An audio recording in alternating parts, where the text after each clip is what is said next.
Satnam, everybody. I'm here today to talk to you about Friday's upcoming Neptune station. Neptune's going to be stationing retrograde at 7:09 a.m. Eastern Daylight Time, and it's going to pause in the sky, seemingly from our geocentric perspective, to stand still in the sky at 14 degrees Pisces and 16 minutes. So like our Jupiter station last week that was at 13 degrees, if you have anything from 12 to 15 degrees in your chart, chances are this month is pretty active for you. You might be changing direction with a lot of things, and your life is active right now. Now, if you have anything specifically at 14 Pisces, you're really going to be feeling this Neptune station, which we're going to get into what feelings may come up for you. But this takes us back to November when Neptune stationed direct at 9 degrees of Pisces. So think back to what you had going on around November 19th of 2016.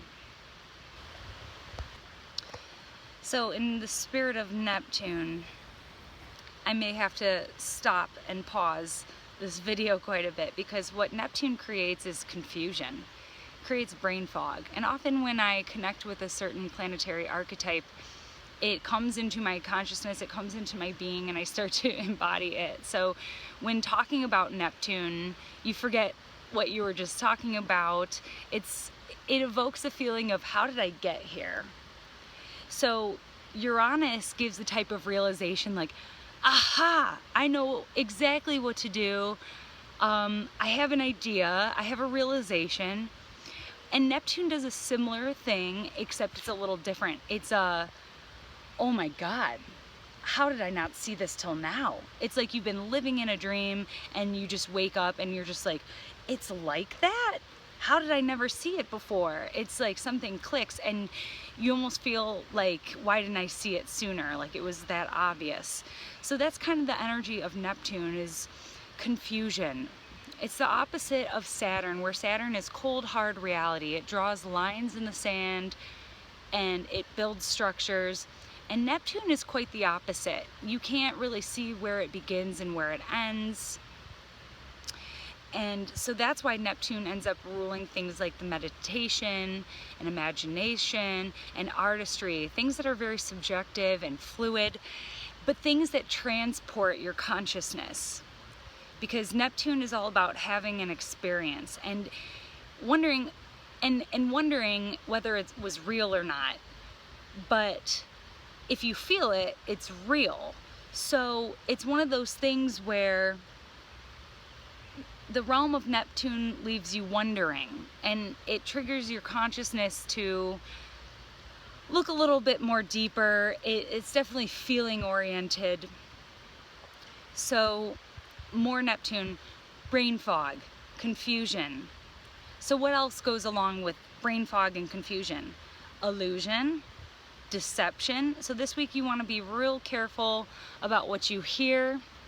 With Neptune standing still, this could either enhance the ability to deceive, or it's really going to slow things down so that you see through the smoke and the mirrors and you understand where the wool's been pulled over your eyes and you can see it. So that's what happens when Neptune slows down. Neptune also rules water, which is why I'm here at the creek side. So a lot of times on Neptune station, this isn't uncommon for it to torrentially downpour. Also, traffic might be bad because people are just going to be in their heads. People aren't going to be paying attention to where they're going. It's like, how did I end up here? So really pay attention to synchronicity, because the realm of Neptune is very magical. It's like a magic carpet. So if you arrive somewhere and you're not really sure how, that's not important. The important thing is that Spirit guided you there, maybe for a reason. So you ask, what am I supposed to see? So that's something that Neptune can do. Neptune also rules substances that transport our consciousness, used for better or for worse. So alcoholism, marijuana,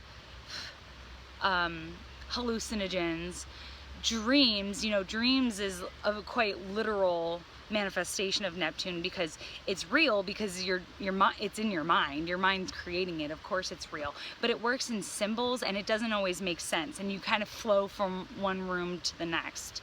But back to what I was saying about substances.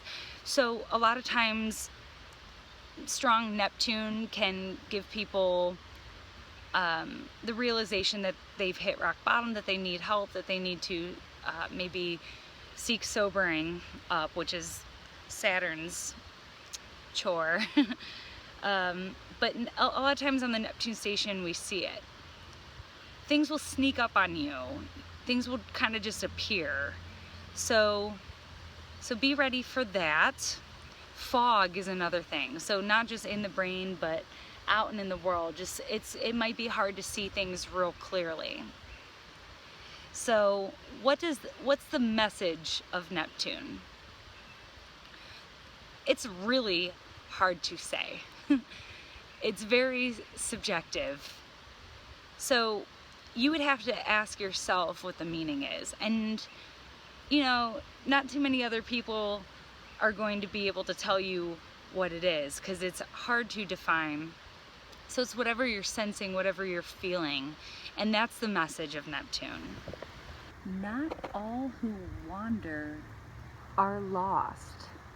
So if you find that people are forgetting, or that you're forgetting, just have empathy and compassion and just move forward, because that's another thing with Neptune, is that it dissolves boundaries.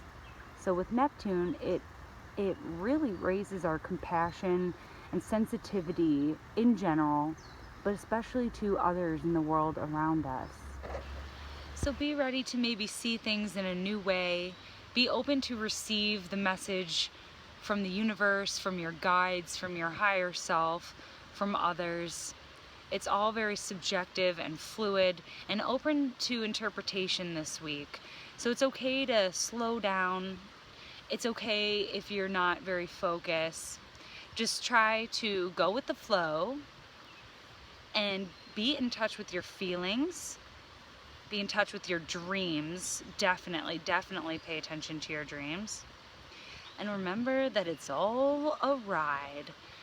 So Sat Nam, have a beautiful Neptune flavored week. And I will talk to you soon, because Chiron will be stationing at the very, very end of the month, June 30th / July 1st. So in the meantime, have a very happy solstice, and check out my blog for the daily forecast. Sat Nam.